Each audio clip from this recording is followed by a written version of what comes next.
বন্ধুরা, আজকে আপনাদের আরও সুন্দর একটা দেশের ভিডিও দেখাবো, থাইল্যান্ড। আসলে দেখছেন আমরা ওয়াটার বোটে চড়ে কিন্তু থাইল্যান্ডের যে কোরাল আইল্যান্ড সেখানে যাচ্ছি। আসলে এই কোরাল আইল্যান্ডটা আপনার অনেক সুন্দর। আসলে এর আগের ভিডিওতে আপনাদের ভিয়েতনামের যে প্রাকৃতিক সৌন্দর্য দেখিয়েছিলাম, কিন্তু থাইল্যান্ড এর চেয়ে একটু ভিন্ন।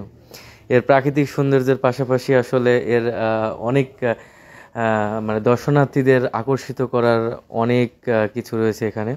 তো এটা যেটা দেখতে পাচ্ছেন, এটা হচ্ছে আপনার কোরাল আইল্যান্ড, যেটা আমরা পাতায়া থেকে ওয়াটার বোটে চড়ে প্রায় 3.5 ঘন্টা মতো লেগেছে ওয়াটার বোটে সমুদ্রের মাঝখান দিয়ে।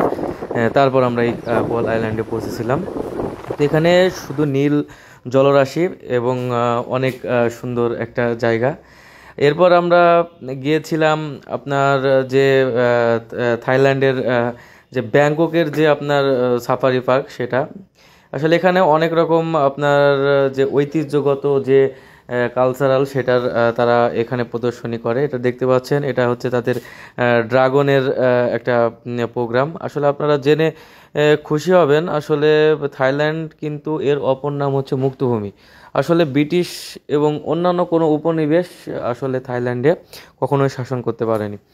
তো আসলে এটা হচ্ছে সেই ব্যাংককের সাফারি পার্কের ভেতরে। এটা হচ্ছে আরেকটা শো, যেটা হচ্ছে আপনার হাতির একটা অনেক মজাদার একটা খেলা, যে হাতি পা দিয়ে গোল দেয় এবং হাতিরা অনেক মজা করে, যেটা আসলে নিজের চোখে না দেখলে বিশ্বাস হতো না।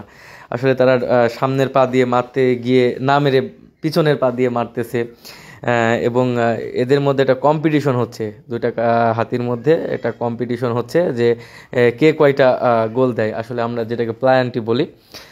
তো সেটাই এখানে হচ্ছে। আসলে তাদেরকে এমনভাবে ট্রেনিং দেয়া হয়েছে এই পার্কগুলোতে, এটা নিজের চোখে না দেখলে আসলে বিশ্বাস করা বড়ই মুশকিল।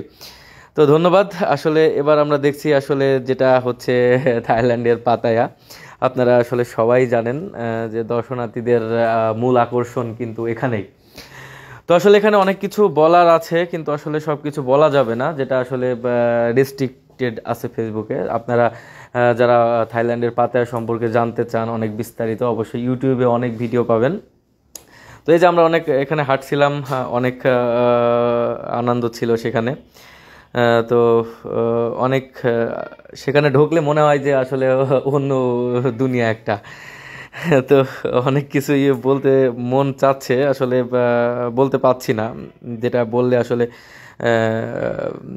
যেটা রেস্ট্রিক্টেড আছে, যে অনেক কথাগুলো এখানে বলা যাবে না। তো এখানে সারা পৃথিবীর আপনার বিশেষ করে ইউরোপিয়ান বলেন, আপনার এশিয়ান সবাই কিন্তু থাইল্যান্ডের এই পাতাতে আসে, এবং এটা একটা অন্যরকম একটা জগৎ, যেখানে গেলে মনে হবে যে আপনি অন্য কোনো গ্রহে চলে এসেছেন, এবং যেখানে আপনার মজা ফুর্তি যেটা সব কিছুই এখানে আসলে অ্যাভেলেবল। এই যে আমি হাঁটছিলাম, তো সেই সাথে ভিডিও করছিলাম। আসলে ভিডিও করা এখানে নিষেধ, তারপরেও ভিডিও করেছি। যাই হোক, আপনাদের দেখানোর জন্য ভিডিওটা করা। আপনারা দেখতে পাচ্ছেন যে আসলে থাইল্যান্ডের পাতায়া, এই পাতায়াতে আপনার সারা বছর সারা পৃথিবী থেকে প্রায় 15 থেকে 20 লাখ দর্শনার্থী শুধু এখানের জন্যই আসে। এবং যেটা আপনার থাইল্যান্ডের সবচেয়ে বড় দর্শনার্থীদের অভয়ারণ্য। এবং থাইল্যান্ডের প্রাকৃতিক সৌন্দর্যের পাশাপাশি আপনার এই যে পাতায়া ওয়াকিং স্ট্রিট, যেটা এটা হচ্ছে সবার কাছে আকর্ষণের মূলবিন্দু। আসলে থাইল্যান্ডে আসলে এমন কোনো ব্যক্তি নাই যে তারা পাতায়াতে আসে না। তো আমরাও গিয়েছিলাম, আমরা থাইল্যান্ডের ব্যাংকক থেকে পাতায়া গিয়েছিলাম, কোরাল আইল্যান্ডে গিয়েছিলাম, সাফারি পার্কে গিয়েছিলাম। ধন্যবাদ, ভালো থাকবেন।